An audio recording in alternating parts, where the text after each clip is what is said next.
வணக்கம், welcome to my channel to C Usha. இன்னைக்கு நம்ம பார்க்க போறது வெண்டைக்காய் மசாலா கறி எப்படி செய்யறதுன்னு பார்த்தலாமா? அதுக்கு முன்னாடி இது வரைக்கும் நீங்க சப்ஸ்கிரைப் பண்ணலாம் பண்ணிட்டு இருக்க பக்கத்துல இருக்க பெல் ஐகானையும் அழுத்திடுங்க. ஃபர்ஸ்ட் இதுக்கு வெண்டைக்காய் எடுத்துக்கலாம். இது மாதிரி சைஸ்ல கட் பண்ணிடுறோம். கிட்டத்தட்ட 150 கிராமுக்கு இருக்கும். இது ரெடியா இருக்கு. இப்போ அடுப்புல கடாய் வச்சுட்டு 1 டேபிள் ஸ்பூன் அளவுக்கு எண்ணெயை விட்டுப்போம். 1/2 ஸ்பூன் சீரகம் சேர்த்துக்கலாம். 1/4 ஸ்பூனுக்கு பெருங்காய பொடியை சேர்த்துப்போம்.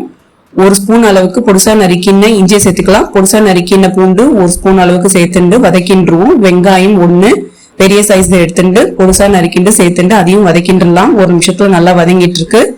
இப்போ வெண்டைக்காய் பீசஸை சேர்த்துருவோம். எல்லாத்தையும் கலந்து விட்டுடலாம். இதுக்கு மஞ்சள் பொடி 1/4 ஸ்பூன் அளவுக்கு சேர்த்துண்டு எல்லாத்தையும் கலந்துண்டு 3 நிமிஷம் மீடியம் ஃபிளேம்ல அப்படியே வேக விடுவோம். 3 நிமிஷம் ஆயிட்டு இருக்கு. இப்போ உப்பு 1/2 ஸ்பூன் அளவுக்கு சேர்த்துக்கலாம். மிளகாய் பொடி 3/4 ஸ்பூன் அளவுக்கு சேர்த்துப்போம். தனியா பொடி 1/2 ஸ்பூன், ஆம்ச்சூர் பொடி 1/4 ஸ்பூன் அளவுக்கு சேர்த்துக்கலாம். எல்லாத்தையும் கலந்து விட்டுருவோம். 3 நிமிஷம் அப்படியே வேக விடுவோம்.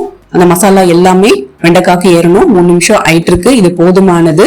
அடுப்பை ஆஃப் பண்ணிடலாம். கொத்தமல்லி தழைகளை சேர்த்துருவோம். அதையும் கலந்து விட்டுடலாம். சூப்பரா ரெடி ஆயிடுத்து.